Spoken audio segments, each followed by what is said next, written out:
And you know, I spent the entirety of yesterday going, I'm hot. It's too hot. Hot. Hot. Hot. Sweaty. It's too hot. Too hot. I mean, I would agree. Yeah. Too hot. Too hot. Right, are we ready? Okay, we are ready. Okay.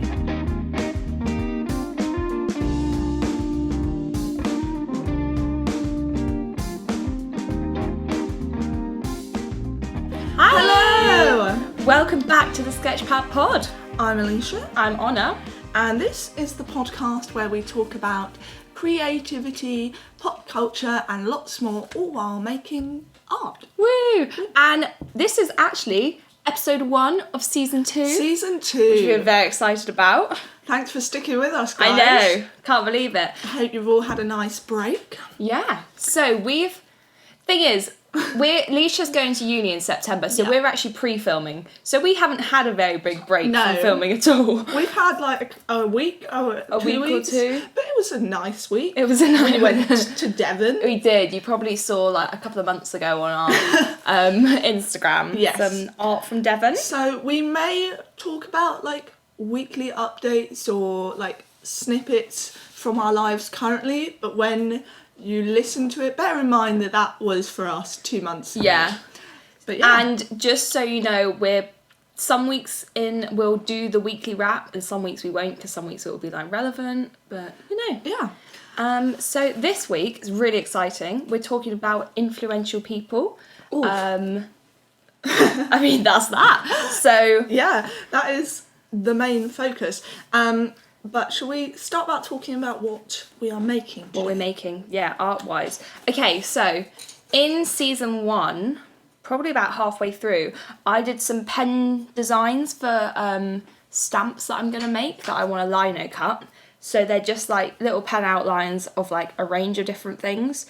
And I'm now going to transfer them over to some lino sheet and then cut them out and make little stampers. Yeah, she's borrowing one of my trusty lino cuts. I am. So this is a whole new experience. I know, for you. I've never done this before, so yeah, we'll see how it goes. And I am just going to be doing a charcoal drawing of one of Francis Bacon's screaming popes, which the relevance will be more clear later on in the pod. But interesting.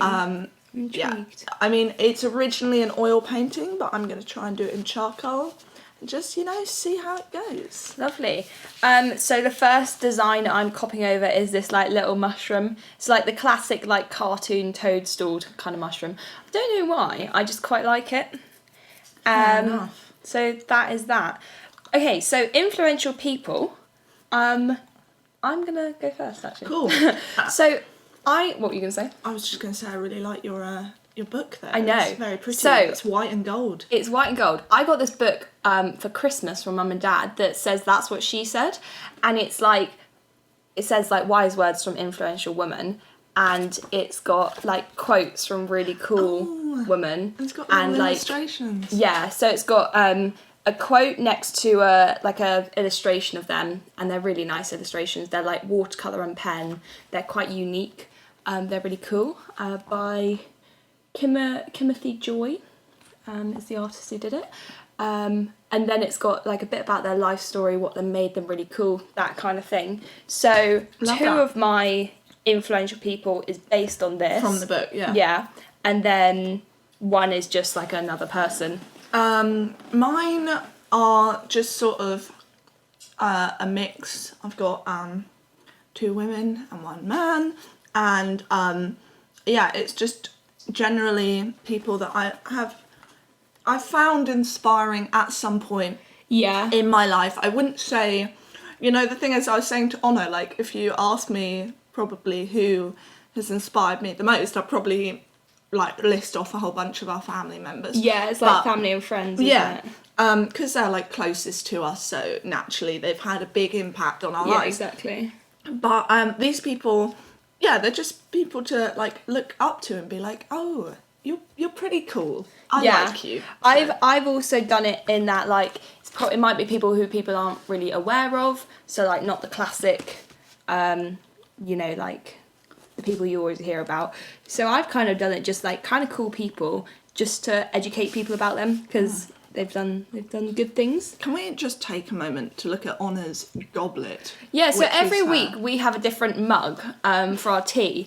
And this week, in the back of our cupboard, I'm not going to tilt it because I've got tea in it, but I've literally got this like ceramic duck egg greeny blue goblet. Yeah, I mean... Which is pretty insane, to be honest. We've entered a whole nother level of bougie. I know. No idea where this is from. And then I have another ceramic mug, which is like actually quite short, but it's very nice. It's blue, and I've got some... That's what we have. Oh, mulled wine in it. Mulled wine. I have a mulled wine mug. There you go. And I've got a goblet, so there. Have we run out of mugs? Not quite yet. Not quite. We're on to goblets though, so it's pretty close, to be honest. All right, did you want to go first then, Yeah, sure. Okay. I have to admit, I did do this morning. We've had a couple of weeks, but you know, we got there eventually. We had to take some form of break. Oh, and also, I do apologise. I don't think I'm going to be able to multitask because lino cutting is obviously with like a scalpely type sharp tool.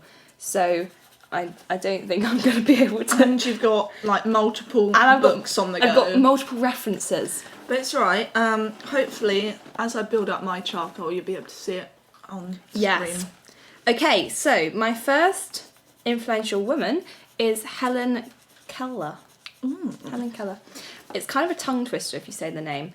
Right, so this is a lady who is, who was deafblind. She was born in 1880, and she was deafblind and mute in early childhood. But by the time she was 7, she had invented about 60 hand signs to communicate with her family. Wow.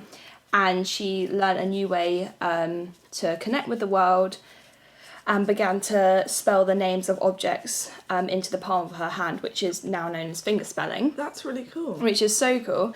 And she taught herself to speak by feeling people's mouths while they spoke and then copying the movements. So she obviously... So did she... It sounds really silly, but did she understand what she was saying? I assume so, yeah. She must have. Wow. And she actually became the first deafblind person to earn a Bachelor of Arts degree. And she went on to like advocate for like visually impaired people, women's rights, so cool. labour rights, people with disabilities, like socialism, anti-militarisation or militarism. And yeah, she was just a really cool lady. Did she write a book by any chance? Because I know there is a lady who was deafblind who ended up writing a book about their experience. She could have. I'm not actually sure. But the quote is from her in this like That's What She Said book. Never bend your head, always hold it high, look the world straight in the face. And it says she changed the conversation from what can this girl do to what can't this girl do. And I thought that was really cool. And the reason I found her really inspirational is like she was faced with such a difficult situation and must have felt like hugely isolated. Yeah. But she worked really hard to educate herself and to like help herself and then went on to help others, which I thought was really amazing because even nowadays it's like being deafblind is not easy. But I mean, that's really extreme, isn't it? Because it's like you only really have like touch and smell as your like senses. So to be able to sort of communicate in the same way that, say, a hearing or a seeing person would, literally by learning how from touch, that's like amazing, very isn't it? Yeah. So that was my first person. That's very cool. But I thought it was really cool. Well, shall I go for one? Yeah. Now, if you watched season 1, you will remember I did a painting of this lovely lady. I knew you were going to do that. I knew you were. Well, I had to. Yeah. I'm sorry. She is a babe. Yeah, so basically, for people who don't know who I'm talking about, I have chosen Iris Apfel as one of my inspirational people. And I remember at the time I was like, if you don't know who she is, go search it up. Well, If you haven't, don't worry. Don't worry, you're about to learn who she is. So Iris Apfel was born on the 29th of August 1921, and she is still alive today, which makes her 97 years old. Which is pretty good going. Pretty amazing. So she was an only child raised on a farm with her parents and grandparents, and she was like quite an outgoing kid, and when she was younger she liked hopping on the subway and exploring different parts of the city. And she remembers starting to collect like clothes and fashion items from around the age of 11. So then she went on to... Sounds like you. Well, one can dream. So she went on to study art history at New York University and attended art school at the University of Wisconsin. And then she met her husband in 1947 while staying at a resort on Lake Georgia. So that is Carl Apfel, who she married in 1948. So it was a whirlwind romance.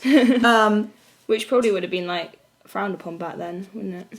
Maybe. I don't know. What time was that? 1947 to 48. Maybe not. Maybe not. Maybe not. Maybe not. Who knows? And they together launched a textile firm called Old World Weavers. Talking of tongue twisters. And they ran that together from 1950 till 1992. So basically until they retired, and it specialised in restoring home furnishings. And she worked on projects for the White House, and she travelled to places like Turkey and Morocco to like properly research all the different types of textiles. That's really cool. Yeah, so she did like loads of stuff in her career. She travelled so much, and she was a businesswoman. She got stuff done. But she only really came to fame after her retirement at age 83. Imagine just retiring and being like, yep, I'm done. I'm done. I'm done. chill. And then the Met comes along and goes, actually, we'd like to do an exhibition on you. That's really cool. Yeah, so it was so cool. So basically, over the course of her lifetime, she had continued collecting textiles, fashion, jewellery, all of these things from across the world, from like thrift stores to like haute couture. She just has a really eclectic taste of fashion, and so the Met had their scheduled exhibition had been cancelled, and so they needed a new exhibition really quickly. So they asked Iris, and she was like, yeah, sure. So they did Rara Avis selections from the Iris Apfel collection. That's cool. Yeah, and then this led to her fame, and she got to be involved in several documentaries, one of which was her and multiple other like fashionable ladies of New York, which led on to a second one which was solely focused on Iris, the title being Iris. How did they think of that title? I know, so creative. And that's actually how I watched both of those documentaries, so that's how I found her.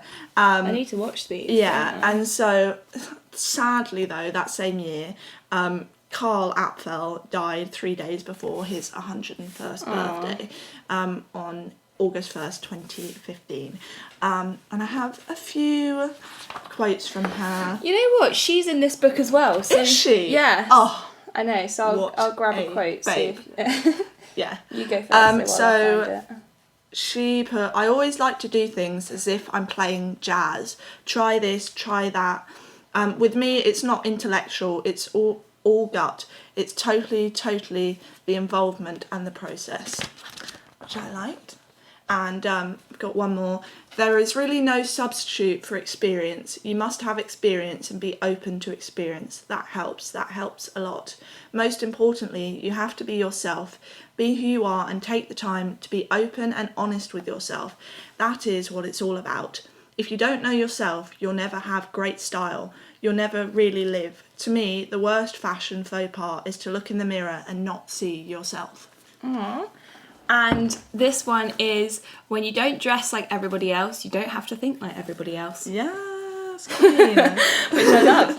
Okay. Yeah. But the reason I find her so inspiring is that her positive attitude and like unending energy is just really infectious. And I'm just like bowled over by her expansive career, and yet she's still going and working and helping like designers and going to catwalks and like launching her own jewellery collection. She hasn't stopped, and she's 97. I know, she's so pretty amazing. Yeah, she's just pretty awesome. Yeah. Pretty awesome. Do you want to slide that in slightly? Oh, sorry. That's right. Okay, so I'm trying to find where I finished. I've got this there we go, journal, notebook type thing that I write all like notes and stuff in. And I use up every single bit of space, so it's it's like around loads of other work. Yeah, also Honor has quite small, slanted handwriting, so also known as illegible. Yes. So like if you looked in her notebook, you'd be like, what is it's actually just, can't read happening it. there? Okay, so my next person is William Wilberforce. Oh, So I think I have heard of him. we did a bit at youth group about him. Okay, cool. Okay, so bit of background. He was the only son of a wealthy merchant, and in 1776, at the age of 17, he went to Cambridge because the death of his uncle and grandfather left him very wealthy. In uni, he didn't really need to study hard. He was that classic, like, bright, rich, male, white. Wow. Excellent. So he didn't really need to study hard, and instead he drank and he gambled, and he was a massive like socialite type, social bee.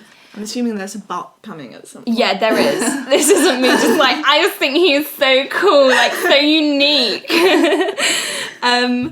Okay, so after graduating, he was close friends with William Pitt, and William Pitt was the future PM. So he didn't really have a plan, and William Pitt persuaded him and encouraged him to pursue a political career and join him for trying to get a parliamentary seat, which he got at the age of 21, spending about 8,000 on the campaign, which apparently was what you did back then, and sat as an independent. He, however, remained very social, attending gentlemen's gambling clubs, etc. And this is not relevant to his background, but I cannot believe how, not being funny, easy it was as a rich white male back then. He went to France on a 6-week holiday with Pitt and this guy called Edward Elliot, who was sounds lovely. William Pitt's later brother-in-law. Do you know who he met? He just went to France on holiday for 6 weeks. He's like probably about 20, 21 at this age. He met Benjamin Franklin, General Lafayette. Oh my gosh. Marie Antoinette and Louis XVI, who was the king. Yeah, that's... And they clearly just ran in the same circles, did they? I'm like... Wow. Couldn't be me. I mean, it really couldn't be you. It probably couldn't be me. Later, he had quite a strong faith, and he had a bit of a epiphany and regretted his previous lifestyle and decided he wanted to completely change.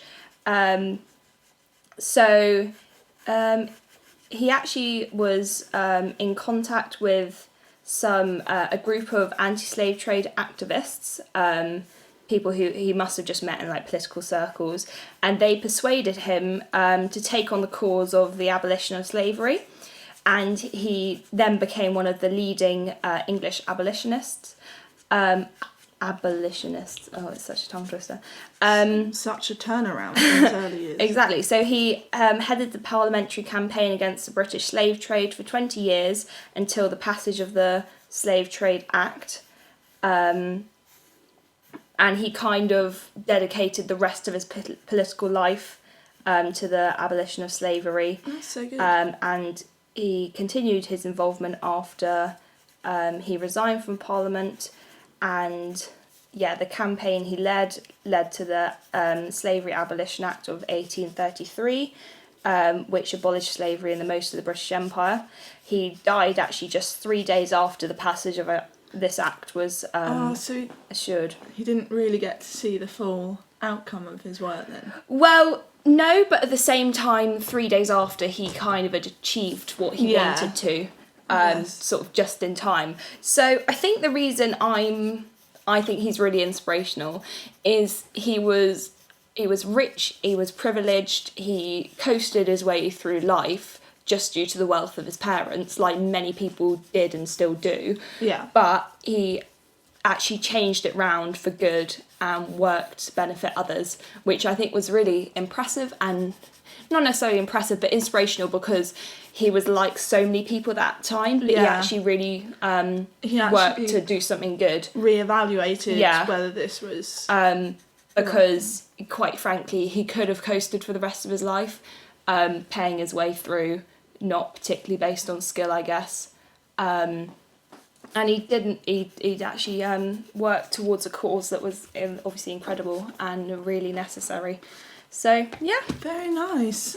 And I see a mushroom taking shape there. See, I've done a mushroom, but what I was going to do was have the mushroom as black and then the spots as white.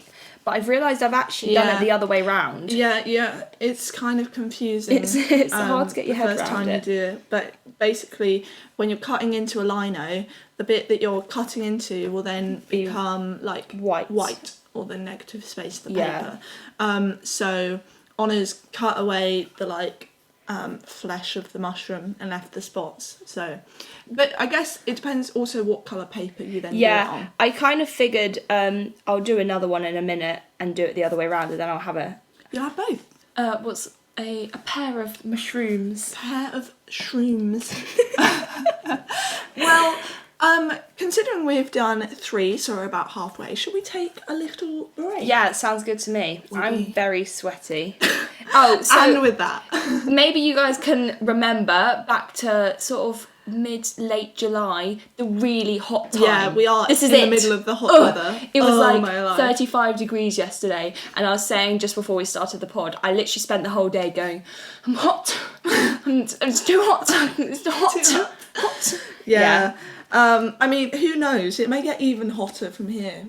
Well, it probably will, because climate change. Yeah. But I think we need to take a break. Yeah, we'll take a break. Toodles.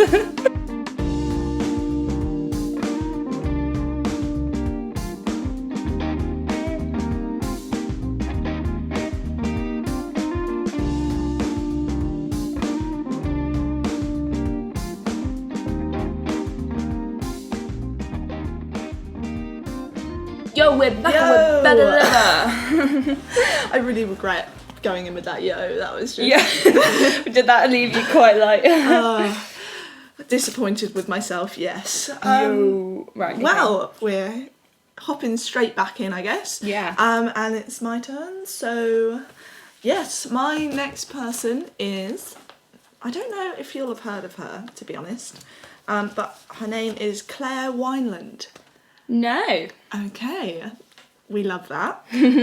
So she was born in April 10th, 1997 in Austin, Texas. And Austin, Texas. Another American. And what is that supposed to mean? I thought it was interesting that out of my 3 inspirational people, 2 are American and 1 is British. So you're sort of seeing the influence of American it sounds about that one. It's culture, not but mine's no, actually she is American. Yeah, okay, never mind. We haven't quite hit the diversity mark today. Well, we tried. But also, just to clarify, I have no idea who Honor's are. She has no idea who mine are. Oh yeah. Although she did guess that I would do Iris Apfel. Yeah.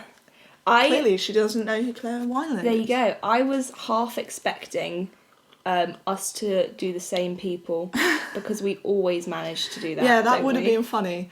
No, I think... Would it be a short podcast, Yeah, it would though? be a very short podcast. Be like, all right, done, thanks. Thanks for listening to us. But no, so Claire Wineland, she was born 1997 and she died at age 21 in September 2018.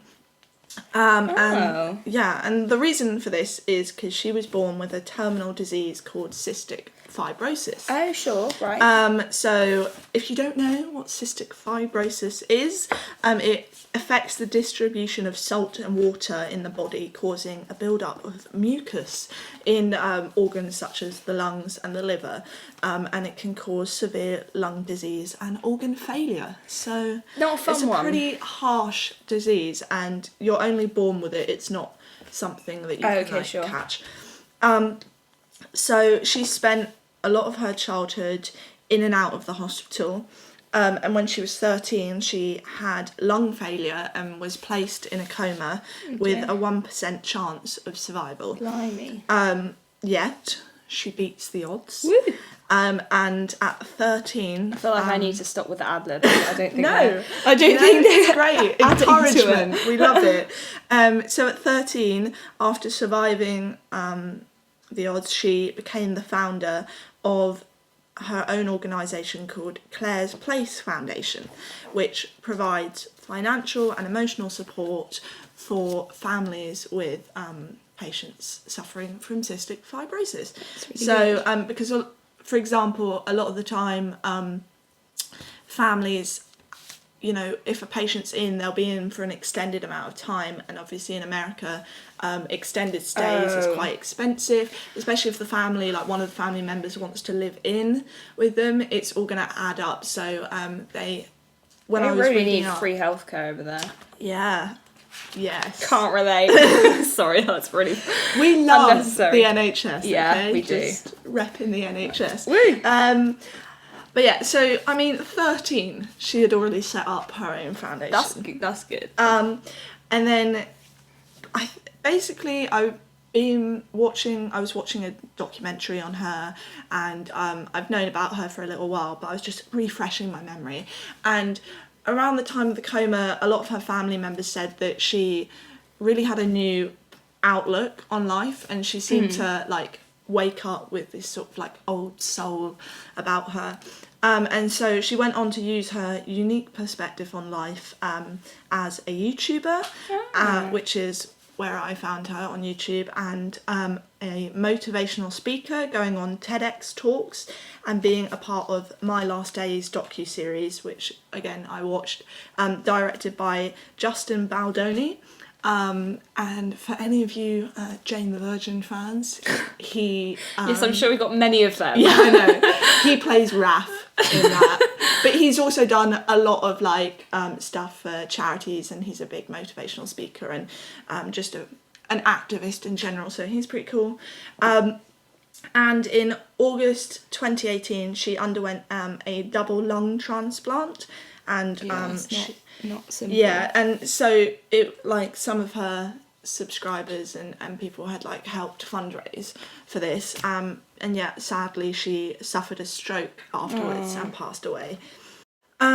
So I find her inspiring really because of her like positive, warm character, even in the face of death and terminal illness, and she really just has this very unique way of speaking and a fresh perspective on what really matters in life. And so to give you an idea of the sort of things she went on to talk about, I have a few quotes. Oh wow, whipping out these quotes. Look at us. We didn't even talk about getting quotes, but we did it anyway. That's what happens when you're cousins. Yeah. So she said, "No matter how spiritually enlightened you are or how many times you've thought about death, you will grieve the life you could have lived when you're dying. You're losing the person you could have become, the things you could have done, the things you could have made with your life. You're losing that, and there's no way of getting around that." Which I know sounds sad, but also what she's trying to say is that like you're going to grieve what you haven't done, so like not what you have done, so go out and make something of yourself. Death is inevitable. Living a life we can be proud of is something we can control, which I like. And another one, "I wish that I had someone to tell me to take the passion I had for the imaginary and put it into reality, because that's what it's all about." So, That's yeah. really nice. And it was, I remember going on YouTube and finding out that she passed away, and you can see like how many people she's like impacted. Was she friends with Shane Dawson? I'm not sure. I don't know. Just because there was I know a YouTuber passed away a couple of years ago. Yeah. When did she pass away? 2018. Yeah, I might have been aware of it at the time, but yeah, so I just thought, you know, she was a great example of somebody battling something really difficult and being able to be like positive about it. So it's not easy. yeah, there you go. That's really cool. Claire Wineland. Right. Let me get out my notes. And I think perhaps in the show notes I will add like the documentary that I watched. Oh, that's a good and idea. Things that we can maybe add the book that you've got as well. We'll add some of the information. Yeah, the book is actually really cool. Okay, so my last person is Soujourner Truth. So she was an African American abolitionist and women's rights activist. Truth was born into slavery in New York, but in 1826 actually escaped with her infant daughter to freedom. And looking at her, the like experiences she's had being a slave, she was bought by a couple of different slave traders and people, and she was treated like horribly, and she's had a really, really tough time. Yeah. But she escaped and actually went on to court to recover her son in 1828 and became the first black woman to win a case against a white man, which was obviously really amazing. Yeah, and that sets a really good precedent for yeah, exactly. other people as well, yeah. And she went on to become like an activist and standing up for women and slaves, and she was actually at the someone's calling me. Sorry, not right now. Doing a podcast. You're just way too popular. She in 1851 she spoke at the Ohio Women's Rights Convention, and she's got a really famous speech, which is nowadays known as "Ain't I a Woman?" Have you heard of it? No. But okay, so it's really interesting. There's this really famous speech she's done, and I actually found out that she was so there's this "Ain't I a Woman" speech, and it's this like activist speech which has got a really like southern dialect, but actually she was she grew up in New York and she was Dutch speaking. Oh. And so she didn't give the speech with a southern dialect. That's actually been changed. Oh, that's odd. So this isn't her actual speech, but it's the first attempt to convey what she said a few weeks after. So it's essentially, she says, I want to say a few words about this matter, like, I am a woman, I have as much muscle as any man and can do as much work as any man. I have ploughed and reaped and husked and chopped and mowed, and can any man do more than that? I've heard much about the sexes being equal. I can carry as much as any man can, and I'm as strong as any man is now. All I can say is if women have a pint and a man a quart, why can't she have her pint full? So I found it really amazing because even the like incredible things she's done, she's not remembered for necessarily exactly what she says, and it's been twisted slightly. Yeah. To give this different image of her. That's kind of a shame, actually. Yeah. So I thought I just wanted to share that. She's actually. But I guess that doesn't change the impact that she still had. No, of course not. Yeah. But I just found it interesting how it was changed to have a southern dialect. But yeah, she was a really amazing woman. Do you think that was because of the person who then like went on to record it, or did they just decide that somehow it would have more impact? Yeah, that's what I was thinking. Or I don't know if it's because they I guess, saw her as a black woman from the South and decided that's the way she should sound. Yeah. Whereas in reality, she was Dutch speaking and not the image they portrayed of her. So the quote from the That's What She Said book is, "Truth is powerful and it prevails." Oh, nice. Yeah, she's really cool, and obviously she did really amazing things. Yeah, this has been really nice actually, because I'm just learning. Exactly. Loads about these really strong women that I had no idea about. But my last one is a man. Don't sound too disappointed. No, he's pretty awesome, and this ties all the way back to the beginning when I was like, the Screaming Pope. I forgot about that. Will make more sense later. So basically, my final person is Francis Bacon, my babe. Oh. Yeah, you might be like, what? Oh no, sorry, I was thinking of Kevin Bacon. Oh, okay. Also, I was like, I got a shed load of storage or a shed load of data. I was like, okay. Yeah. Right, I'm interested about this one. I mean, yes, I'm going to clarify, it's Francis Bacon, the painter, not the philosopher, I think there was like a lord called Francis Bacon. There have been a lot of Francis Bacons in English history, but this one I guess is a painter. Is that linked to the Bacon number? Not really, no. I don't know. The Bacon number is Kevin Bacon's idea that everyone is linked to the entire population of the world with 7 people. So you know someone who knows someone else who knows someone else 7 times, and it gets back to you. Oh, well, I don't think that's got really absolutely relevant. no relevance. But we love a good tangent. But we love a tangent. So, we know we do.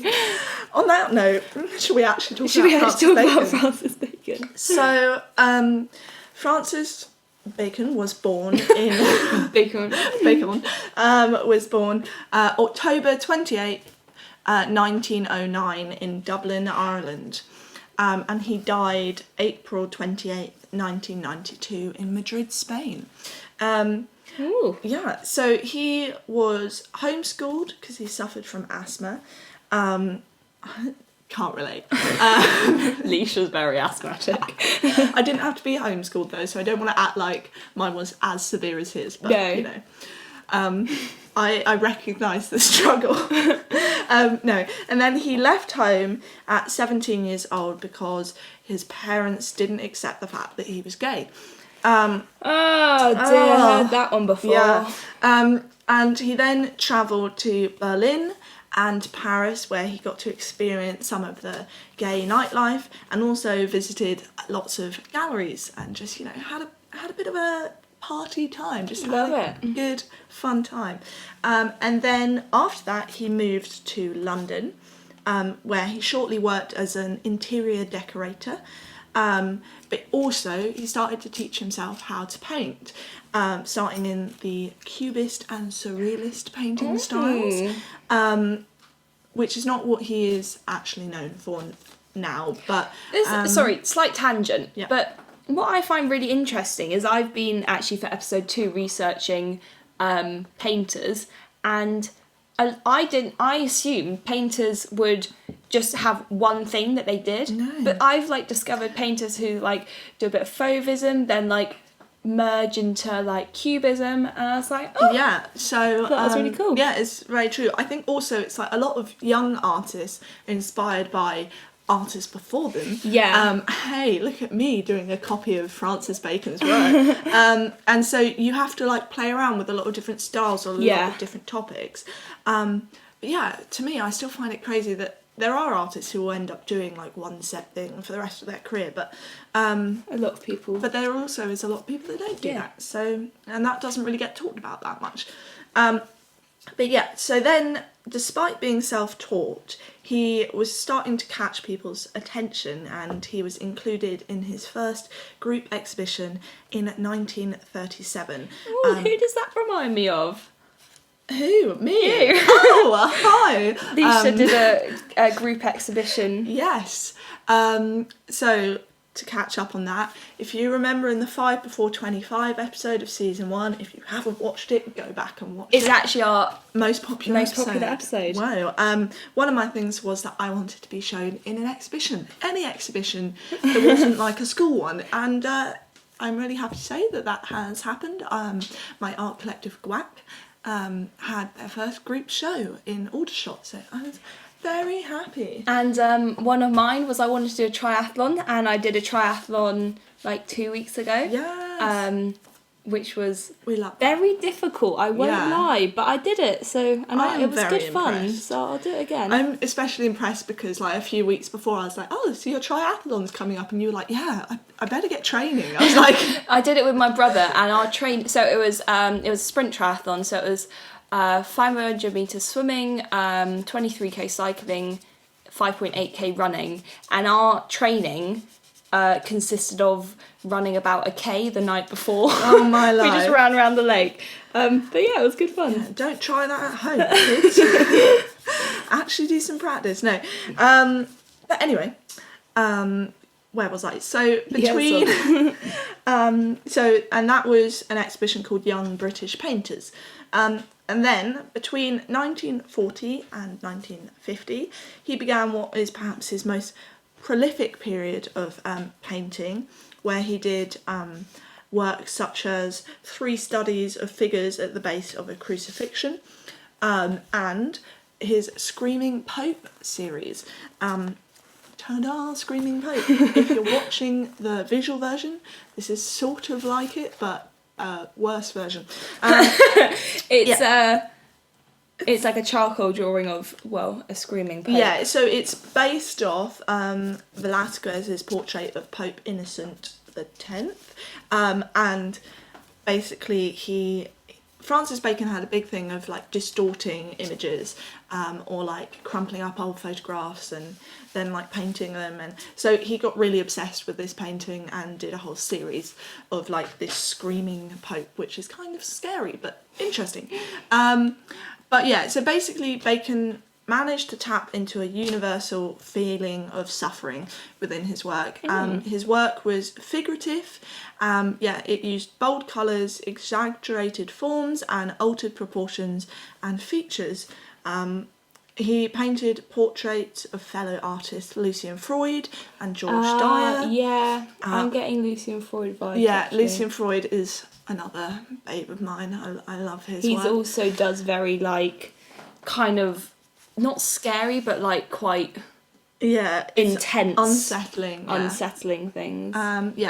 And George Dyer was another artist who actually was his partner for a time. But they had quite a tumultuous relationship, and at the end George Dyer actually committed suicide. Bacon is considered one of Britain's most prolific and influential post-war painters. So he didn't necessarily have the easiest life at the beginning, but he really used his sort of pain to make great art. And a few quotes from him is, he said, "I feel ever so strongly that an artist must be nourished by his passions and his despairs. These things alter an artist, whether for the good, the better, or the worse. All painting is an accident, but it is also not an accident because one must select what part of the accident one chooses to preserve." I like that. Yeah. So I guess I find Bacon inspiring because he managed to just be like, no, I'm going to live the life I want to live. He left home. He sought after a different lifestyle. And also, I guess I just love his work. It is unsettling and weird. But for me, when I was doing GCSE, I came across Bacon for the first time, and I was like so like taken away by how like weird but also kind of compelling his work was. And so I have my art tends to, at points, I look at like portraiture, but I've done a lot on like distortion and abstraction and playing with like mixing those different genres. So when I was thinking about this, I had my 2 other inspirational people and I was trying to come up with a third. And just so happens that I have a postcard of Francis Bacon standing in front of one of his works up in my room. And I was like, Francis Bacon, of course. Yes, I must do him. But yeah, his work sort of has stuck with me for the last few years. Yeah, so. that's really cool. Yeah, there you go. There you go. Wow, guys, we did it. So, as a little update of our things, I'm literally so close to finishing the second mushroom. I've got one mushroom where the spots are going to be black and the actually outside of the stamp will be black. And then the other one, the spots will be white and the whole mushroom will be black. And then the outside of the mushroom will be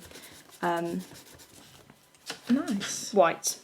Yeah, I sort of thought I would get more done, but like you, I seem fair, to have not been able to draw. It's quite hard because in season 2, we're focusing on not more in-depth topics, but topics that are a bit more informative, like today.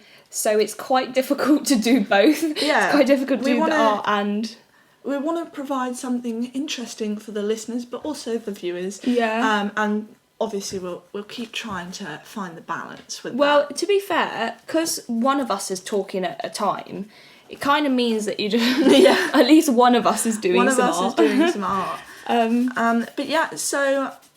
I hope you have enjoyed this episode. Yeah. Welcome back, guys. Yeah. We missed you. I hope. And hope you had a nice summer holidays, actually. And as always, we will be putting photos up at the time of this episode on our Instagram of the completed works. And leave us a comment of one of your most inspirational people. We would love that. And yeah, you can find this podcast on Spotify, Apple Podcasts, YouTube, or wherever else you like to enjoy your podcasts. There you go. Podcastians. Do you have anything you'd like to add on it? No. All right. Well, shall we finish there then? I think we should. All Bye-bye. right, bye. Lovely jubbly man.